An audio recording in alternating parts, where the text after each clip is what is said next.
পারলে ভালো কাজে ওয়াতাআওয়ানু আলাল বিররি ওয়াত তাকওয়া, ভালো কাজে সহযোগিতা করবেন। যদি না পারেন চুপচাপ থাকবেন, কিন্তু বাধা দিবেন না, কারণ এই যুবকরাই আগামীর বাংলাদেশ। ঠিক কিনা? এই যুবকদের মাধ্যমে আল্লাহর জমিনে দ্বীন কায়েম হবে, এই যুবকদের মাধ্যমে ইসলামের বিধান কায়েম হবে, এই যুবকদের মাধ্যমে আল্লাহর নবীর সম্মান ইজ্জত রক্ষিত হবে।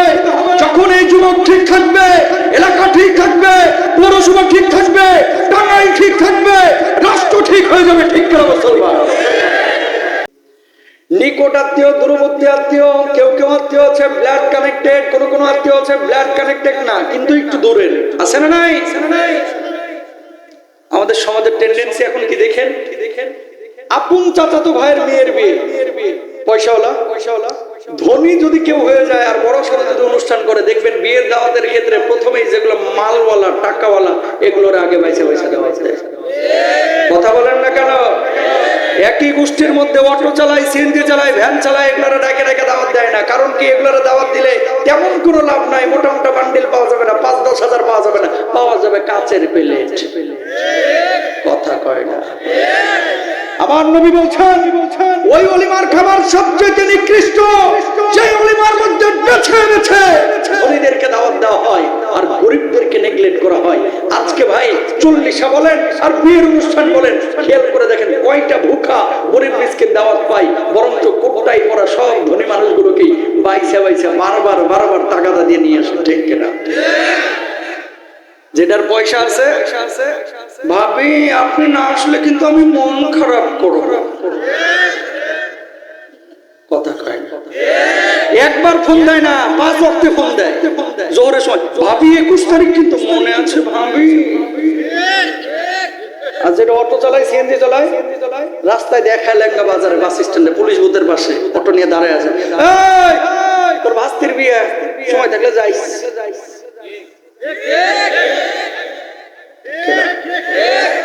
তোর ভাস্তির বিয়া, সময় থাকলে যাস। আর ওইদিকে মালদার ভাবি না আসলে কিন্তু আমরা মন খারাপ করব। একদিন আগেই চলে আসেন গায়ে হলুদের অনুষ্ঠানে।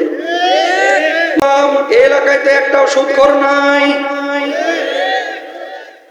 আসেনি বিনা সুদে গায়ের জ্বরও দিতে চায় না। কথা বুঝেন নাই?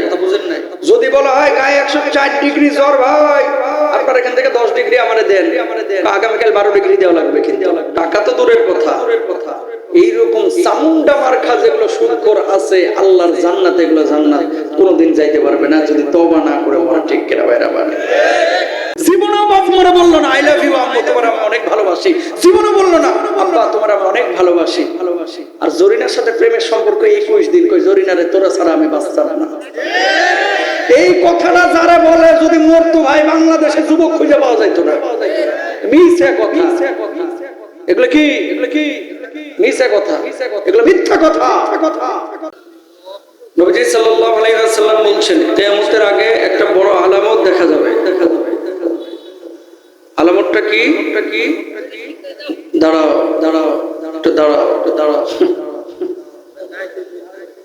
মানে রিল্যাক্সে আলোচনা করতে না পারলে এগুলো এই খুলে ফেলা দেবে। এই প্রফেশনাল না, ও কাজ বোঝে না। এই বয়া নিয়ে কেউ মাহফিলে রেকর্ড করতে আসে, বোঝো না সোজো না, পুরো পরিবেশটা নষ্ট করে ফেলতেছে।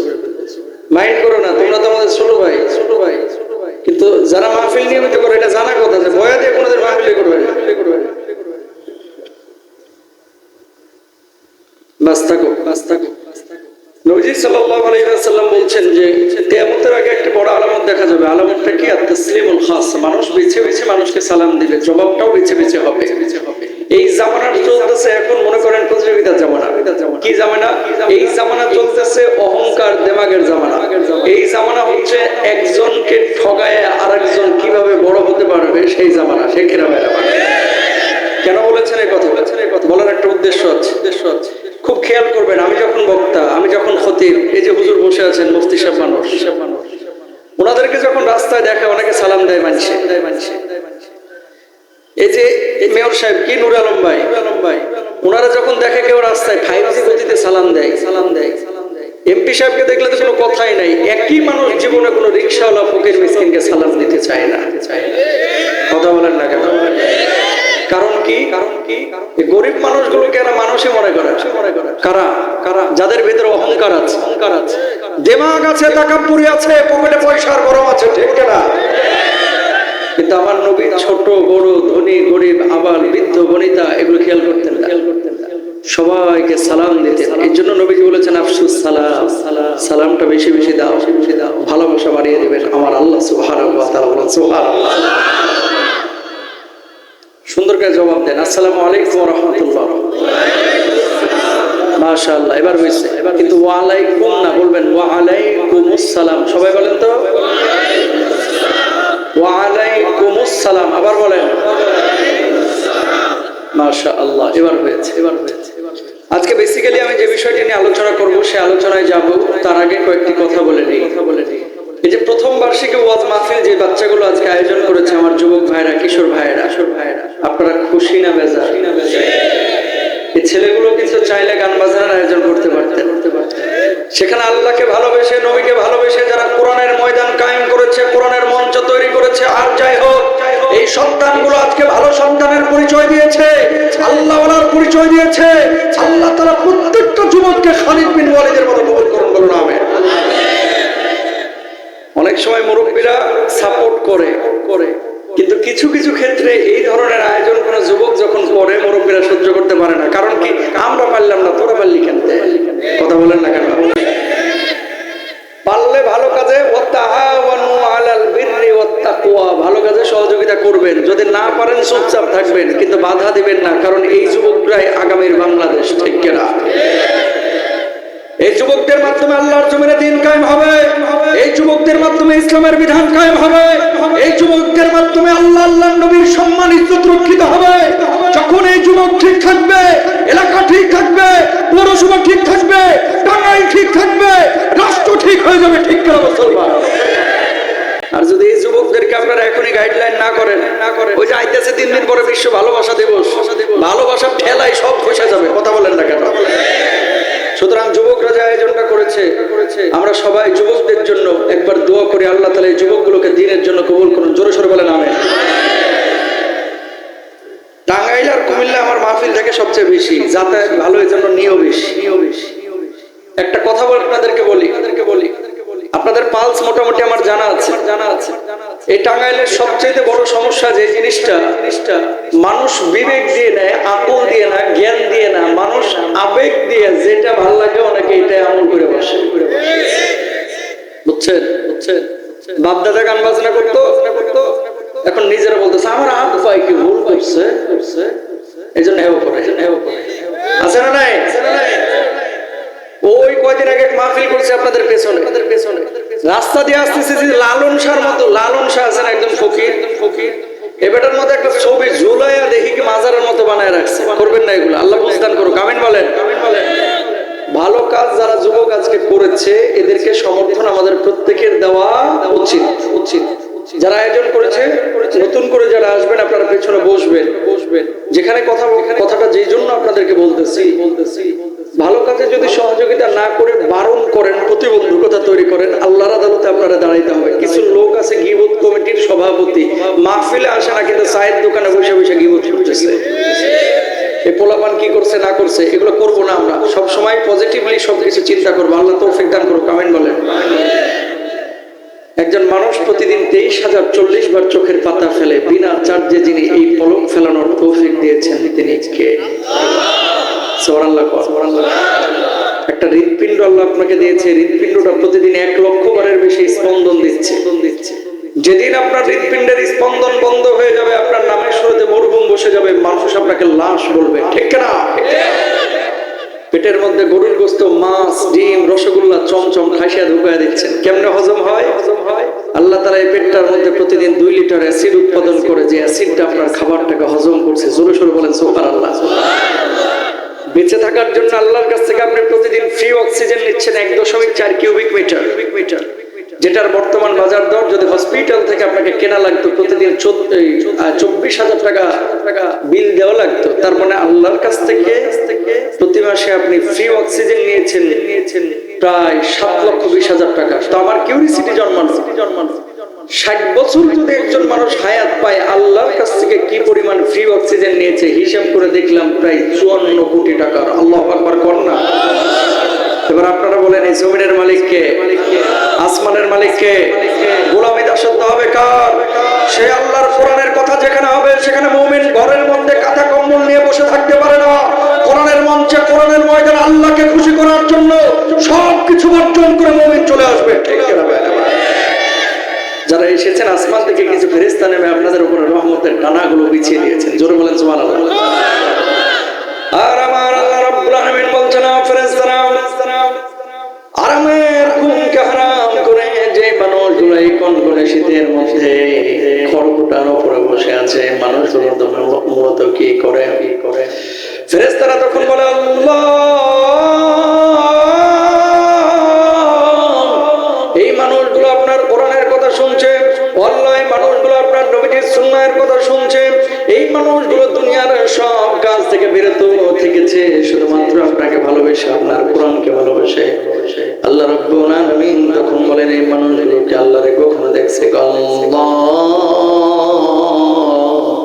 কখনো এই মানুষগুলো আপনারা দেখে নাই। এবার আল্লাহ রাব্বুল আলামিন বলেন, ফেরেশতারা এই মানুষগুলো যদি আল্লাহ রাব্বুল আলামিনকে দেখতো কি করতো? ফেরেশতারা তখন বলে, আল্লাহ এই মানুষগুলো যদি আপনারা দেখতো, আপনার গোলামি, আপনার দাসত্ব আরো বেশি বেশি করতো, আপনার ইবাদত বন্দেগী বেশি বেশি করতো। আল্লাহ তখন বলে, মানুষগুলো মূলত কি চায়? মানুষগুলো মূলত কি চায়? ফেরেশতারা তখন বলে, আল্লাহ এই মানুষগুলো জাহান্নামের আযাব থেকে মুক্তি চায়, এই মানুষগুলো জান্নাতে যাইতে চায়। আল্লাহ রাব্বুল আলামিন তখন বলেন, ফেরেশতারা তোরা সাক্ষী থাক, তোরা সাক্ষী থাক, এই কনকনে শীতের মধ্যে আরামের ঘুমকে হারাম করে লেপ কথা কম্বল বর্জন করে যারা খড়কুটার উপরে বসে বসে কোরআনের ময়দানে কোরআনের কথা শুনলো, আমাকে ভালোবেসে, আমার নবীকে ভালোবেসে, আমি আল্লাহ রাব্বুল আলামিন বিশুদ্ধ নিয়তের এই মানুষগুলোর জীবনের গুনাহ খাতাগুলি মাফ করে দিলাম। লাভ না ক্ষতি? শেষ পর্যন্ত কে কে থাকবেন আল্লাহর হাতটা তুলে দেখান দেখি। 1-1.5 ঘন্টা লিল্লাহ তাকবীর। হাতটা নামান, আল্লাহ কবুল করুন, বলুন আমিন। নবীজি মেরাজে গিয়েছিল গত রাত্রে, কালকে গেছে না সবে মেরাজের রাত? হ্যাঁ হ্যাঁ, প্রত্যেকটা জিনিসের কিন্তু একটা উদ্দেশ্য আছে। মেরাজে যে আল্লাহ নবীকে আল্লাহ তাআলা নিয়ে গেছিলেন, 14 দফা কর্মসূচি দিয়েছিলেন। কয় দফা? নির্বাচনী ইশতেহার হয় না অনেক সময়, মেয়ররা দেয়, সরকার দেয়, পার্লামেন্ট মেম্বার দেয়। তো আল্লাহ রাব্বুল আলামিন এই মেরাজে যে নবীজিকে নিয়েছেন, এই মেরাজের মধ্যে আল্লাহ তাআলা 14টা কর্মসূচি নবীজিকে দিয়েছিলেন, যেগুলো আল্লাহ তাআলা পবিত্র কোরআনুল কারীমের সূরা বনী ইসরাঈলের মধ্যে উল্লেখ করেছেন। বলুন সুবহানাল্লাহ। এই 14 দফা কর্মসূচিতে আমরা ঢুকবো তার আগে একটা কথা বলে নিই। একটা আয়াত তেলাওয়াত করেছি, আয়াতটি হচ্ছে সূরা আল বাকারা 245 নম্বর আয়াত। কি বলছে আল্লাহ তাআলা? দুনিয়ার জিন্দেগিতে আপনি যখন বিপদে পড়ে যান, মানুষের কাছে আপনি ঋণ চান, ভাই 10,000 টাকা দেন না, 3 দিন পরে শোধ করে দেব। ভাই ক্ষুধার যন্ত্রণা সহ্য হচ্ছে না, দেন না একটু খাবারের ব্যবস্থা করে। ভাই রাস্তা নাই, একটু রাস্তা নির্মাণ করে দেন না। এরকম কিন্তু অনেক সময় হয়। আল্লাহ তাআলা আপনার কাছে কিছু জিনিস চাচ্ছে। বাপ মা যদি চায় আপনি দেন পৃথিবীর উপকরণ, আল্লাহ যদি আপনার কাছে কোনো জিনিস চায় দিবেন না? ইনশাআল্লাহ বলেন না? কি চাচ্ছেন আল্লাহ রাব্বুল আলামিন? খেয়াল করেন। মান যাল্লাযী ইউকরিদুল্লাহা করদান হাসানান ফায়ুদাইফাহু লাহু আদআফান কাসীরা ওয়াল্লাহু ইয়াকবিদু ওয়া ইয়াবসুতু ওয়া ইলাইহি তুরজাউন।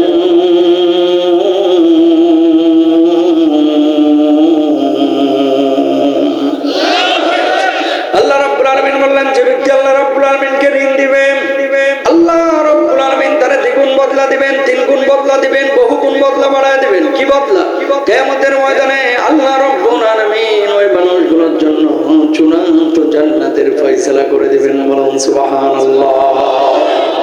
এক শ্রেণীর মানুষ কিয়ামতের ময়দানে আল্লাহ রাব্বুল আলামিনের বিচারিক আদালতে দাঁড়াবে। আবার আল্লাহ বলবে, এই যে দরজাগুলো দেখছি, সেই দরজাগুলো কিসের দরজা? মানুষগুলো তখন বলবে, আল্লাহ এই দরজাগুলো জান্নাতের দরজা। আল্লাহ রাব্বুল আলামিন তখন বলবে, গোলাম জান্নাতের মধ্যে কি যাইতে তোর মন চাই? মানুষগুলো তখন বলবে, আল্লাহ জান্নাতে যাওয়ার জন্য তো অনেক চেষ্টা দুনিয়ার জিন্দেগিতে চালিয়েছি।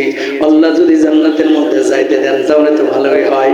আল্লাহ রাব্বুল আলামিন তখন বলবে গোলাম যা যা যা, জান্নাতের যেই দরজা দিয়ে খুশি সেই দরজা দিয়ে আল্লাহ রাব্বুল আলামিনের জান্নাতে চলে যা। মানুষগুলো অবাক হয়ে যাবে আর বলবে আল্লাহ দুনিয়ার জিন্দেগিতে কেমন কাজ করেছিলাম যার জন্য আজকে জান্নাতের ফয়সালা করলেন। আল্লাহ রাব্বুল আলামিন তখন বলবে দুনিয়ার জিন্দেগিতে তুই আমার ঋণ দিয়েছিলি তার জন্য আজকে জান্নাতের ফয়সালা করলাম। মানুষগুলো বুঝবে না আল্লাহ জীবনে তো আপনারা দেখি নাই কেমনে আপনারা ঋণ দিলাম।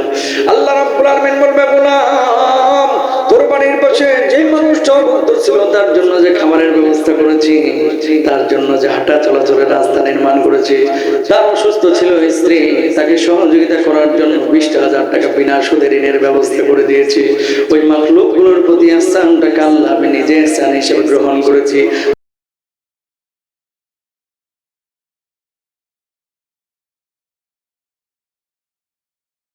আমার জন্য মসজিদ বানিয়েছিস, মাদ্রাসা নির্মাণ করেছিস, আমার জন্য মানুষকে খাবার দাবার খাওয়াইছিস। আমি আল্লাহ রাব্বুল আলামিন এইগুলোকে ঋণ হিসেবে গ্রহণ করে তোদের জন্য জান্নাতের ফয়সালা করে দিয়েছি। জোরে বলেন না সুবহানাল্লাহ। মানুষগুলো তখন কল্পনা করবে আর বলবে আল্লাহ যদি আগে জানতাম তাহলে আরো বেশি বেশি কাজগুলো করতাম। গায়ের জ্বরও দিতে চায় না, কথা বুঝেন নাই? যদি বলা হয় গায়ে 104 ডিগ্রি জ্বর ভাই আপনার এখান থেকে 10 ডিগ্রি আমারে দেন, আগামীকাল 12 ডিগ্রি দেওয়া লাগবে, কিন্তু টাকা তো দূরের কথা। এইরকম চামুন্ডা মার্কা যেগুলো সুদখোর আছে আল্লাহর জান্নাতে এগুলো জান্নাত কোনোদিন যাইতে পারবে না যদি তওবা না করে মরা। ঠিক কিনা ভাইরা? হারাম। শুনেন আপনাকে কষ্ট দেওয়ার জন্য বলছি না, প্লিজ কলিজার টুকরারা, কিন্তু সত্য কথাগুলো হক কথাগুলো যদি না বলি আল্লাহর কাছে আমাকেও দায়ী থাকতে হবে, কারণ এই চেয়ারটা এখন আমার কাছে আমানত। ঠিক কিনা? কিছু মুরব্বী আছে যদি বলে কাকা 3,000 টাকা দেন না রোববার আসরের আগে দিয়ে দিব, দূর বেটা কালে দেখা হলে টাকা টাকা করো। কাকা রোববারে 3300 দিব, দূর টাকা কি পকেটে থাকে, চল বাড়িতে চল। কথা বলেন না কেন? যখন 3,000 চাইলো তখন টাকা নাই, আর এখন 3300 চাইছে, এখন টাকা কি পকেটে থাকে, চল বাড়িতে চল। তখন ফরফরা বুক থেকে টাকা বাইর হচ্ছে। ঠিক কিনা? এরপর আবার বলতেছে কাকা আর লাগবে নি, টাকা না ছিল না এখন বাইর হইলো কেমনে? তো চাষির আছে না আবার 3,000 আছে। প্রিয় ভাইরা আমার খেয়াল করে দেখেন এই দুনিয়ার জিন্দেগিতে এই জন্য আল্লাহর নবী বলেছেন কিয়ামতের আগে মসজিদগুলো মুসল্লিতে ভরপুর হবে কিন্তু ইমানদার পাওয়া যাবে না। প্রকৃত ইমানদারের বড় অভাব। বাপ ছিল মুসলমান, দাদা ছিল মুসলমান, মার পেট থেকে জন্ম নিয়েছি, মা ছিল মুসলিমা নারী, এই জন্য অটো মুসলমান হয়ে গেছে। এই জন্য ইমানের কদর আমরা করতে জানি না। সাহাবীদের মতো ত্যাগ তিতিক্ষা সাধনা পরিশ্রম করে যদি ইসলাম কবুল করতে হইতো, ইসলামের জন্য যদি প্রত্যেকটা মানুষের বুকের তাজা রক্ত ঢালা লাগতো, তাহলে আমরা তখনই ইসলামের কদর করতে পারতাম। ঠিক কিনা? এই জন্য আমার অনেক ভাইরা আছে নামাজ পড়া ফরজ, রোজা করা ফরজ, হজ করা ফরজ, এগুলো জানে। আবার আল্লাহ যে বলছে সুদ খাওয়া হারাম এটা মানে না, তার মানে কিছু মানলো কিছু মানলো না। যে আল্লাহ রাব্বুল আলামিন কোরআনুল কারীমের মধ্যে নামাজকে ফরজ করেছে, রোজাকে ফরজ করেছে, হজকে যাকাতকে ফরজ করেছে, ওই আল্লাহ বলতেছে বাপ মার খেদমত কর, ওই আল্লাহ বলছে শিরিক করিস না, ওই আল্লাহ বলছে মুসাফিরদের টেক কেয়ার কর, ওই আল্লাহ বলছে আত্মীয়তার সম্পর্ক রক্ষা কর, ওই আল্লাহ বলছে ঋণ দিলে বিনা সুদে দে, ওই আল্লাহ বলতেছে মানুষের কাছে কখনো জিনাহের দৃষ্টিতে লোলুপ দৃষ্টিপাত করিস না, ওই আল্লাহ বলছে কখনো জিনা ব্যভিচার লিপ্ত হইস না। আল্লাহু আকবার বলেন। এক শ্বাসে যে নামগুলো বললাম, পাপের কথা বললাম, প্রত্যেকটা পাপের ব্যাপারে আল্লাহ রাব্বুল আলামিন মেরাজের রাতে রাসূল আকরাম সাল্লাল্লাহু আলাইহি ওয়াসাল্লামকে দিক নির্দেশনা দিয়েছেন। কোরআনুল কারীমের 15 নম্বর পারা 3 নম্বর পৃষ্ঠা দেখেন, এই যে 3 নম্বর পৃষ্ঠা, এই পৃষ্ঠা 3 নম্বর এবং 4 নম্বর পৃষ্ঠা আল্লাহ তাআলা 14টা কর্মসূচি ঘোষণা করে দিয়েছেন। জোরে সোরে বলেন সুবহানাল্লাহ। বানানো গল্প কিচ্ছা করার জন্য এখানে আসি না, যতক্ষণ কথা চলবে নিট এন্ড ক্লিন কোরআন সুন্নাহর কথা চলবে। আল্লাহ তৌফিক দান করুক, আমিন বলেন। এলাকার মধ্যে কিছু চামার আছে, চামার মুখ খারাপ করে বললাম, নিজেরা নামাজ পড়ে না, আরেকজন যে নামাজ পড়তেছে এটাও সহ্য করতে পারে না। বুঝেন নাই কথা? নিজে মাহফিল করে না, আরেকজন মাহফিল করছে সহ্য করতে পারে না। নিজে মাদ্রাসা বানাইতে পারে না, আরেকজন মাদ্রাসা বানাচ্ছে সহ্য করতে পারে না। নিজে দাড়ি রাখেন, আরেকজন দাড়ি রাখা শুরু করছে, এটাও সহ্য করতে পারে না। আগে আগে কিছু যুবক দাড়ি রাখতো না, এখন রাখা শুরু করছে। কিছু মুরব্বী আছে বাঁকা চোখে তাকায়, কে কি জামাত নামাতে যোগ দিছে না কথা বলেন। আগে টাকনুর নিচে কাপড় পরতো, এখন টাকনুর উপরে পড়া শুরু করছে। কিরে কি হেফাজত বা জামাত টামাত হইলো কিনা, জেমবিতে যোগ টোগ দিছে কিনা কথা বলেন ঠিক কিনা। আগে টুপি পরতো না, এখন টুপি মাথা থেকে নামায় না। এর মধ্যে গতি তো ভালো দেখতেছি না। আল্লাহর কসম করে বলছি, কেউ যদি দাড়িকে বলে যে জঙ্গির দাড়ি, কেউ যদি টুপিকে বলে জঙ্গির টুপি, কেউ যদি পাঞ্জাবিকে বলে জঙ্গির পাঞ্জাবি, হাজার বারে জঙ্গির পোশাক পরতে রাজি আছি, নবের বিপক্ষে অবস্থান আমরা নিতে রাজি নাই ঠিক কিনা। যারা এগুলো বুঝে শুনে করে এরা মূলত মুরতাদ হয়ে যায়। কি হয়ে যায়? কারণ নবীজিকে কটাক্ষ করল, নবীজি সুন্নাহকে কটাক্ষ করল ঠিক না। আয়াতটা যখন নাজিল হয়েছে, কোন আয়াত? ওই সূরা বাকারা 245 নম্বর আয়াত। আপনারা যেমন ঠেস মেরে মেরে হুজুরদের কথা বলেন, ইহুদি কোণা থেকে দাঁড়ায় আবু বকর বলছে, কি আবু বকর কই কি হইছে? শুনলাম একটা আয়াত নাকি নাজিল হয়েছে তোমার উপরে। কয় হ। কয় মানজাল্লাযী ইকরিদুল্লাহ করদান হাসানা, তোমার আল্লাহ দেখি ঋণ চাইছে শুনলাম। কয় হ শুনছি, ঠিকই শুনছি। এইটা আবার কেমন আল্লাহ? এই আল্লাহ দেখি ফকির মিসকিন। নাউজুবিল্লাহ বাড়িতে যায় বলে আমার আল্লাহ কি ফকির? ঋণ চাইছে কি? জান আর মাল, যেখানে আল্লাহর জন্য যেভাবে প্রয়োজন। কিন্তু ইহুদি আয়াতের অপব্যাখ্যা করতেছে। এবার আবু বকর বললেন, ইহুদি আমার আল্লাহ রাব্বুল আলামিন জামার কাছে ঋণ চেয়েছে, টাকা চাই নাই, পয়সা চাই নাই। বিশ্বনবী মুহাম্মদুর রাসূলুল্লাহ সাল্লাল্লাহু আলাইহি ওয়াসাল্লাম বলে দিয়েছেন আমাদেরকে, আল্লাহ যে ঋণ চেয়েছেন এর মানে আল্লাহ রাব্বুল আলামিনের জন্য যেখানে টাকার প্রয়োজন সেখানে টাকা খরচ করবেন, যেখানে মালের প্রয়োজন সেখানে মাল ঢালবেন, যেখানে জানের প্রয়োজন সেখানে জান দেবেন, যেখানে খুনের প্রয়োজন, রক্ত ঢালার প্রয়োজন সেখানে রক্ত ঢালবেন। আল্লাহর জন্য যখন যেখানে যেভাবে প্রয়োজন সেভাবে নিজেকে মেলে ধরবেন। আল্লাহ রাব্বুল আলামিন সেই জিনিসগুলোকে ঋণ বুঝিয়েছেন। বলুন সুবহানাল্লাহ। দ্বিতীয়বার আবার ইহুদি বলছে, আবু বকর তোমার আল্লাহ ফকির। আর একটা বার যদি আমার আল্লাহকে ফকির বলি, আমি আবু বকর কিন্তু হাত গুটে বসে থাকবো না। তৃতীয়বার আবার বলছে তোমার আল্লাহ ফকির। এবার যাইবি কই? ডান হাতটা তুলে আবু বকর কইসা ইহুদির একটা থাপ্পড় বসায় দিয়েছে। বলুন আল্লাহু আকবার। এবার ইহুদি গালের মধ্যে হাত দেয়া আল্লাহর নবী বিশ্বনবী সাল্লাল্লাহু আলাইহি ওয়াসাল্লামের কাছে গেলেন। যাওয়ার পর বললেন, ইয়া মুহাম্মদ সাল্লাল্লাহু আলাইহি ওয়াসাল্লাম, ওগো মুহাম্মদ সাল্লাল্লাহু আলাইহি ওয়াসাল্লাম সে তো নবীকে নবী হিসেবে মানে না, ইহুদি ধর্মের অনুসারী। কি শিখান আপনি? কি শিখান আপনি? কই কি হইছে? কই আপনার ইহুদিরা তো আমাদেরকে ধরে, আপনার সাহাবীরা তো ধরে ধরে মারে। কে মারছে তোরে? আপনার আবু বকর মারছে। আল্লাহর নবী বললেন, আমি বিশ্বাস করি না, আমি বিশ্বাস করি না আমার আবু বকর মারতে পারে না। তুই যদি ওমরের ব্যাপারে বলতে আমি বিশ্বাস করতাম, আলীর ব্যাপারে বললেও বিশ্বাস করতাম, ওসমানের ব্যাপারে বললেও বিশ্বাস করতাম। নরম মেজাজের আবু বকর, ওরে আমি চিনি, ও কাউরে অন্যায় ভাবে মারতে পারে না। কই ডাকেন আপনার আবু বকরকে। আল্লাহর নবী ডাকলেন, আবু বকর কি শুনলাম, কি শুনলাম তুমি নাকি ইহুদিরে মারছো? আল্লাহর নবী এই জালেম এমন একটা অন্যায় করেছে যে অন্যায়ের কারণে আমি তার মারতে বাধ্য হয়েছি। কি অন্যায় করেছে? আমার আল্লাহকে একবার না দুইবার না, মানজাল্লাযী ইউকরিদুল্লাহ করদান হাসানা আয়াতের অপব্যাখ্যা করে আল্লাহ যে ঋণ চাইছে এজন্য তিনবার ফকির বলে গালি দিয়েছে। ওগো নবীজি, ওই জালেম যদি আমার গালি দিত আমি কিচ্ছু বলতাম না, আমার বাপ মারা গালি দিলেও আমি কিচ্ছু বলতাম না, কিন্তু আমার সামনে আমার আল্লাহকে ফকির মিসকিন বলবে, আল্লাহর কসম আমি আবু বকর হাত গুটে বসে থাকতে পারি না, সহ্য করতে পারি না। ঠিক কিনা? আল্লাহরে গালি দিলে আপনার কলিজায় আগুন জ্বলে কি জ্বলে না? অনেকে মারামারি করার সময় বলে যে আমারে গালি দিচ্ছিস, যে আমার মান নাম তুলে গালি দিবি তো জিহ্বা টেনে ছিঁড়ে ফেলাবো। ঠিক কিনা? আমার মায়ের চাইতে আমার আল্লাহ বেশি প্রিয়। ঠিক কিনা ভাইরা? আমার আল্লাহকে, আমার নবীকে কেউ যদি কটাক্ষ করে, বুকে কেন, কলিজায় কেন, গোটা দেহটার মধ্যে, হৃদপিণ্ডের মধ্যে আগুন জ্বলে যায়। ঠিক কিনা ভাইরা? এই আবুদি, তুই কি সত্যি আল্লাহর গালি দিয়েছিস? না না, আবু বকর মিথ্যা কথা বলছে। আল্লাহর নবী বলছে, কি আবু বকর তুমি নাকি মিথ্যা কথা বলছো? ওগো নবীজি, আমি জীবনও মিথ্যা কথা বলি না। ঈমান আনার পর থেকে আবু বকরের জবান দিয়ে কোনোদিন মিথ্যা কথা বাইর হয় নাই। ওই আবু মিথ্যা কথা বলছে। আল্লাহর নবী বলছেন, ও যে বলতেছে তুমি মিথ্যা বলতেছো। আবু বকর জবাব দিলেন, ওগো নবীজি, ঈমান আনার পর থেকে কখনো মিথ্যা বলি নাই। মেরাজের পরে সর্বপ্রথম আমি তো স্বীকৃতি দিয়েছিলাম, এই জন্যই তো আপনি আমার সিদ্দিক উপাধি দিয়েছিলেন। এবার আল্লাহর নবী চিন্তা করলেন বিচার আমার করতেই হবে, কারণ কি যদি বিচার না করি ফয়সালা সিদ্ধান্ত আমি না নেই, ইহুদি গোটা মদিনার বুকে ছড়ায় দিবে। মুহাম্মদ সাল্লাল্লাহু আলাইহি ওয়াসাল্লাম নিজের গোত্রের লোক দেখে বিচার করে নাই। আল্লাহর নবীকে এবার ইহুদি বললেন আপনি বিচার করেন। আবু বকর কিন্তু আমার মারছে, কই তুই কি সত্যি গালি দিস নাই? কয় না। আবু বকর আল্লাহর নবী বলছেন আবু বকর ওই যে আল্লাহ রাব্বুল আলামিনকে ফকির মিসকিন বলে গালি দিয়েছে, তার কি কোনো প্রমাণ আছে? কখনো বুঝি ওই জায়গায় ছিলাম আমি, আর ছিল ইয়াহুদি, আর তো কেউ ছিল না, প্রমাণ তো নাই, সাক্ষী আমি হাজির করতে পারবো না। আল্লাহর নবী বললেন আবু বকর তুমি যদি সাক্ষী হাজির করতে না পারো, যেইভাবে তুমি থাপ্পড় দিয়েছো সেইভাবে তোমার একটা থাপ্পড় দিবে। বলুন নাউযুবিল্লাহ। আবু বকর জবাব দিলেন আল্লাহ রাব্বুল আলামিনকে গালি দিয়েছে, এই কারণে তোরে আমি থাপ্পড় মেরেছি। এটা যদি আমার অন্যায় হয়ে থাকে, ইহুদি আমারে থাপ্পড় কেন?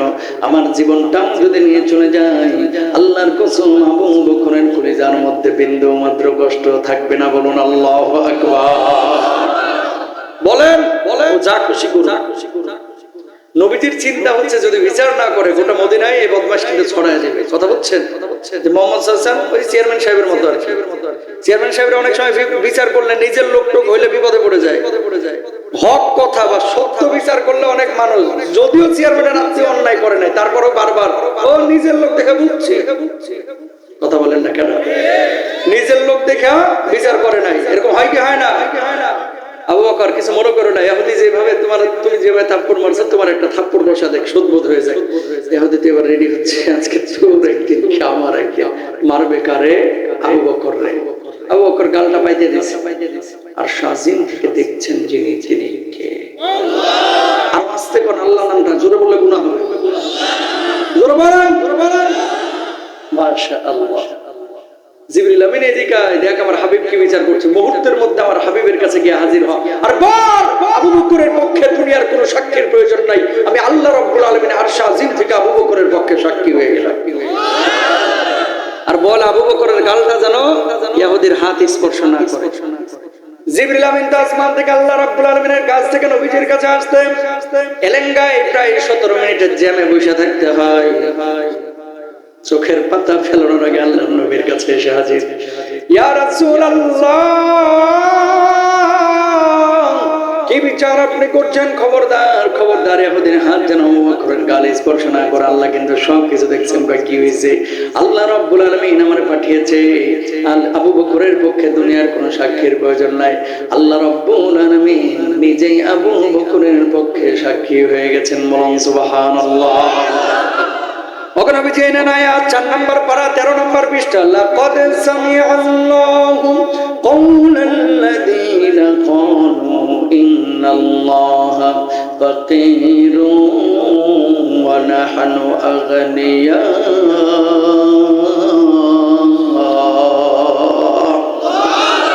আমার আল্লাহ ফকির না, যারা আল্লাহ রাব্বুল আলামিনকে ফকির মিসকিন বলবে তারাই কুল কায়নাতের সবচেয়ে বড় বড় ফকির মিসকিন। আমার আল্লাহ ধনী। এই দুনিয়ার বুকে এমন কিছু মানুষ আছে, আগে ধনী ছিল না, গরিব ছিল, টিনওয়ালা বাড়ি ছিল, এখন ছাদ দিছে, 2 তলা 3 তলা বাড়ি হয়েছে। বিশ্বাস করেন গরিব যখন ছিল তখন নামাজ কালাম ঠিক মতো পড়তো, আজকে ধনী হওয়ার পরে আল্লাহরে স্মরণই করে না। আর গরিব মানুষ আত্মীয় স্বজন গুলোর মানুষই মনে করে না। ঠিক কিনা? এগুলো মূলত অহংকারের প্রতিফলন। এগুলো কি? অহংকার এত করেন কেন? কেউ করবেন না। যে আল্লাহ টাকা দিয়েছে মুহূর্তের মধ্যে সে আল্লাহ কিন্তু ফকির বানায় দিতে পারে। সকাল বেলার ধনী রে তুই ফকির সন্ধ্যা। কয়দিনের জিন্দেগি? মানুষকে মানুষ হিসাবে মূল্যায়ন করবেন ইনশাআল্লাহ। বলেন মেরাজে নবীজি যখন গিয়েছেন, আল্লাহ রাব্বুল আলামিন যে 14 দফা কর্মসূচি দিয়েছিলেন, এর মধ্যে গুরুত্বপূর্ণ একটা আয়াত আল্লাহ রাব্বুল আলামিন সূরা বনী ইসরাঈলের মধ্যে উল্লেখ করেছেন, মাআতিল কুরবা হাক্কাহু ওয়াল মিসকিনা ওয়া ইবনাস সাবিল।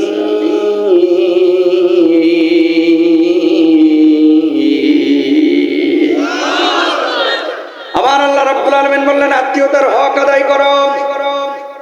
তোমার বোন আছে, তোমার ভাই আছে, তোমার আত্মীয় স্বজন যারা আছে আশপাশে, দূরবর্তী আত্মীয়, নিকটবর্তী আত্মীয়, সব আত্মীয় স্বজনের সাথে ভালো আচরণ করো, তাদের খোঁজ খবর রাখো।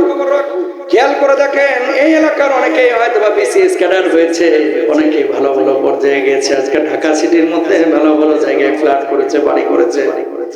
যে এলাকার পানি খাইলে, গাছের ফল খাইলে, মাটি ব্যবহার করলে, এই এলাকায় বড় হলে, এখন ঢাকায় তুই বড় হোমরা সুমরা হয়েছিস, ও ভাই এলাকার তো তোর উপরে একটা হক আছে।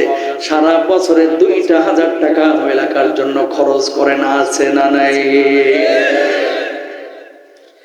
এজন্য আল্লাহ রাব্বুল আলামিন সূরা নিসার মধ্যে কি বলছেন? ওয়াবুদুল্লাহ ওয়ালা তুশরিকু বিহি শাইআন ওয়া বিল ওয়ালিদাইনি ইহসানা।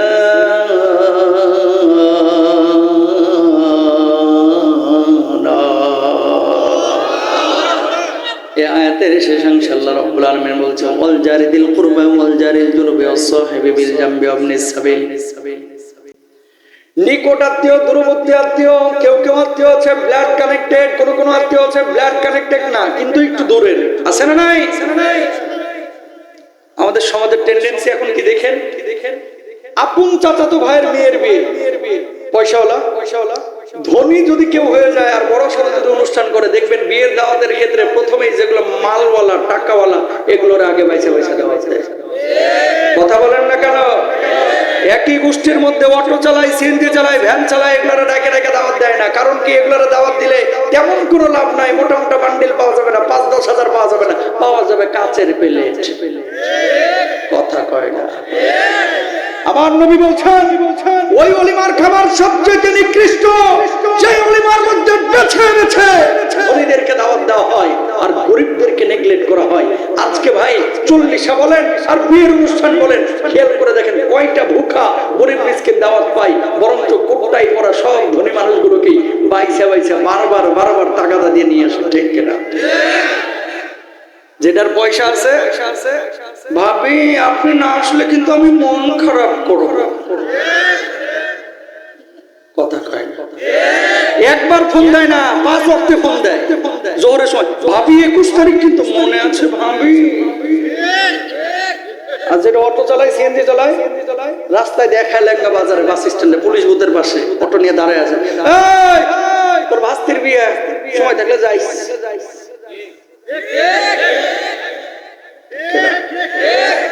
তোর ভাস্তির বিয়া, সময় থাকলে যাস। আর ওইদিকে মালদাররা ভাবি না আসলে কিন্তু আমরা মন খারাপ করবো। একদিন আগেই চলে আসেন গায়ে হলুদের অনুষ্ঠানে, মাকসাদ খারাপ। কি খারাপ? এই জন্য আল্লাহ নবী সাল্লাল্লাহু আলাইহি ওয়াসাল্লাম কি বলছেন খেয়াল করেন, তুমি যদি হায়াতের মধ্যে রিজিক বারাকা চাও, তুমি যদি রিজকের মধ্যে বারাকা চাও, হায়াতটা বরকতময় হোক, রিজিকটা বরকতময় হোক যদি চাও, তাহলে আত্মীয় স্বজনের সঙ্গে ভালো আচরণ করো।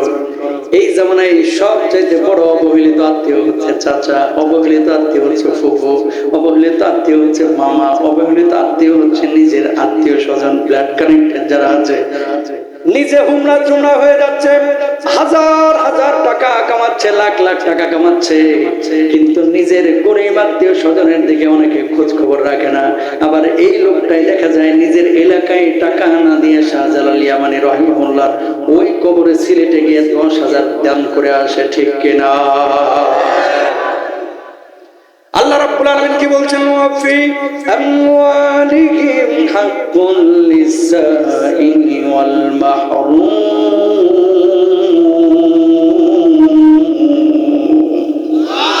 আপনারা যারা ধনী আছেন, আপনাদের টাকার মধ্যে গরিবের একটা হক আছে ভাই, আপনি বুঝেন না এটা? এই হকটা দিয়েছে কে? আল্লাহ। কিয়ামতের ময়দানে 5টা প্রশ্নের জবাব না দিয়ে এক কদম সামনে বাড়তে পারবেন না। আন উমরিহি ফিমা আফনা ওয়া আন শাবাবিহি ফিমা আবলা ওয়া আন মালিহি মিন আইনা ইকতাসাবা ফিমা আনফাকা। আল্লাহ রাব্বুল আলামিন বলবে, কোন পথে তুমি তোমার জীবনটাকে খরচ করেছো, তুমি তোমার যৌবনকালটাকে কোন পথে খরচ করেছো, কোন পথে মাল কামাইছো, কোন পথে মালটারে খরচ করছো, আমি আল্লাহ যে এলেম দিয়েছি সে এলেম অনুযায়ী আমল করছো কিনা। এই 5 প্রশ্নের জবাব যদি আপনি দিতে না পারেন, আল্লাহর কসম এক কদম সামনে আগাইতে পারবেন না, আপনার জাহান্নামে নিক্ষেপ করা হবে। বলুন নাউযুবিল্লাহ। বড় মারাত্মক কথা। তাহলে জীবনটা কার জন্য ব্যয় করব? কাকে ঋণ দিব? আর এই জওয়ান শাবাবিহি ফিমা আবলাগ, অন্য হাদিসের মধ্যে আল্লাহর নবী বলছেন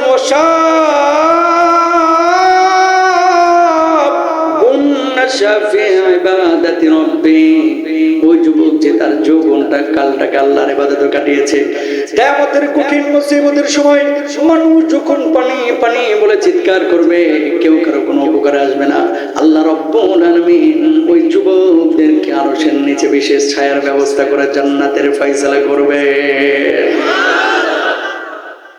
কেন বললাম এই কথাটা? বলার একটা উদ্দেশ্য আছে। বলার উদ্দেশ্য হচ্ছে এই যে আর 3 দিন পরে আসতেছে বিশ্ব ভালোবাসা দিবস, মানে যেটা পালন করবে এটা বাসতে, কথা বলেন না কেন? বিশ্ব ভালোবাসা দিবস মানে দিবস, এটা মুসলমান পালন করতে পারে না, আপনি খ্রিস্টানরা পালন করতে পারে, ঠিক না? তুমি যে তোমার যৌবন কালটাকে আজকে যারা মাহফিল আয়োজন করেছে তোমাদের কাছে বলি, এবং যারা যুবক আছেন, জীবন চলে যাবে কিন্তু এই ধরনের কোন দিবস কোন মুসলমানের বাচ্চা আমরা পালন করবো না, ইনশাল্লাহ বলেন। কোথায় রোমান সম্রাট আর কোথায় ভ্যালেন্টাইন? এটা পশ্চিমা বিশ্বের রোমানদের কালচার এই বাংলাদেশে সাপ্লাই করেছে কে? ওই এর নাম কি, শফিক রেহমানের মতো কিছু লোক, সরি ভুল হয়েছে। শুধু একজন ব্যক্তিকে বলাটা, দোষারোপ করাটা অন্যায় হবে, আমি এটা মাহসুব করলাম। এই লোকটা বিটিভিতে একটা প্রোগ্রাম করতে গোলাপ ফুল টুল দিয়ে এগুলো শুরু করেছিল, কিন্তু বাংলাদেশে এখন ঘরে ঘরে ভ্যালেন্টাইনের আকীদা পোষণ করে এরকম যুবক আছে না নাই? জোরে বলেন। আছে। সিদ্ধান্ত তোমাকে নিতে হবে, তুমি কার উম্মত। তুমি যদি নবীজির উম্মত হও তাহলে নবীজি যা বলেছে তোমার সিদ্ধান্ত নিতে হবে, সেভাবে তোমার চলতে হবে। এই ভ্যালেন্টাইন ডে তে এত ভালোবাসা উতলাইতেছো কেন? যেগুলো এই ভ্যালেন্টাইন ডে তে ভালোবাসা প্রমোট করে, প্রকাশ করে, ম্যাক্সিমাম গুলো বিয়ার সময় এগুলো ধরা খায়। প্রেম করে সেঞ্চুরি করছে আর বিয়ার সময় বলে আব্বা মেয়ে একটা খুঁজো একেবারে যেন রাবিয়া বসরির মতো ধার্মিক হয়। তো তুই যে প্রেমে সেঞ্চুরি করছিস, কথা বলে না কেন? আবার মেয়েও 16 জন 17 জনের সাথে প্রেম করছে, বিয়ের সময় আব্বা ছেলে যেন ধার্মিক হয়, নামাজি মুত্তাকি পরেজগার হয়। তুই ভ্যালেন্টাইন ডে তে যে চিপা চাপাই ঢুকছিলি কেন?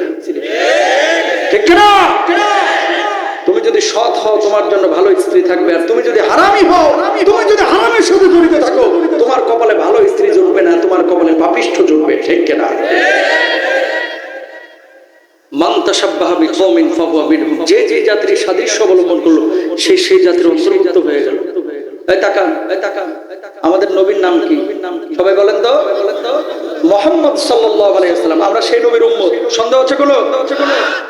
এখন কেউ যদি বলে যে আমি মেসির উম্মত, হেসুল কাটবো মেসির মতো। কেউ যদি বলে আমি রোনাল্ডোর উম্মত, তাহলে হেসুল কাটুক, প্যান্ট পরুক রোনাল্ডোর মতো, ঠিক না? কিন্তু কোন মুসলমানের বাচ্চা আমরা এই সমস্ত জিনিস পালন করতে পারি না। জীবনও বাপ মারা বললো না আই লাভ ইউ আম্মু, তোমার আমি অনেক ভালোবাসি। জীবনও বললো না আব্বা তোমার আমি অনেক ভালোবাসি। আর জরিনার সাথে প্রেমের সম্পর্ক 21 দিন, কই জরিনারে তোরা ছাড়া আমি বাঁচতাম না। এই কথাটা যারা বলে যদি মরতো ভাই, বাংলাদেশে যুবক খুঁজে পাওয়া যাইতো না। মিথ্যা কথা এগুলো, কি মিথ্যা কথা, এগুলো মিথ্যা কথা। যুবক এবং যুবতী আপনাদের কাছে হাতটা রিকোয়েস্ট জোর করে বলতেছে, কয়দিনের জিন্দেগি, কালকে কিন্তু আপনি মারা যাবেন। এই ভ্যালেন্টাইন ডেটা আমরা মুসলমানরা কেউ পালন করবো না, ইনশাল্লাহ বলেন। শাহবাগ মোড় থেকে তো আমার বাসা মাত্র 5-6 কিলো। এক একটা বড় গোলাপ ফুল এমনও হয় যে সেদিন 250-300 টাকা তো বেচে। যাদের প্রেমের ঠেলা একেবারে জোর মারছে, বাপের পকেট মারে হলেও জরিনারে এই গোলাপ ফুল কিনা দেয়। কেরে তুই গোলাপ ফুল কিনলি কিসের জন্য? 300 টাকা দে, তোর মারে ডিম কিনা দে, তোর মা খুশি হবে, দুধ কিনা দে, ঠিক কিনা? জীবনেও বাপ মারা দিল না। ভালোবাসা অবশ্যই দরকার। কখন? আল্লাহর নবী বিশ্বনবী সাল্লাল্লাহু আলাইহি ওয়াসাল্লাম বলছেন মারাজুলানে তাহাব্বা ফিল্লাহি ইজতামা আলাইহি ওয়া তাফাররাকা আলাইহি। দুইজনের ভালোবাসা, যে ভালোবাসা আল্লাহর জন্য হবে, আল্লাহ রাব্বুল আলামিন তাদের ভালোবাসাগুলো কবুল করবেন। আর যাদের বিচ্ছিন্নতা হবে আল্লাহর জন্য, আল্লাহ রাব্বুল আলামিন সেটাও কবুল করবেন। আল্লাহ তাআলা ওই ছেলে এবং ওই মেয়ে যারা আল্লাহর জন্য একে অপরের সঙ্গে ভালোবাসা করেছে, অবৈধ প্রেম করে নাই, আল্লাহ রাব্বুল আলামিন ওই যুবক যুবতীদেরকেও জান্নাতের মধ্যে দাখিল করবেন। বলুন সুবহানাল্লাহ।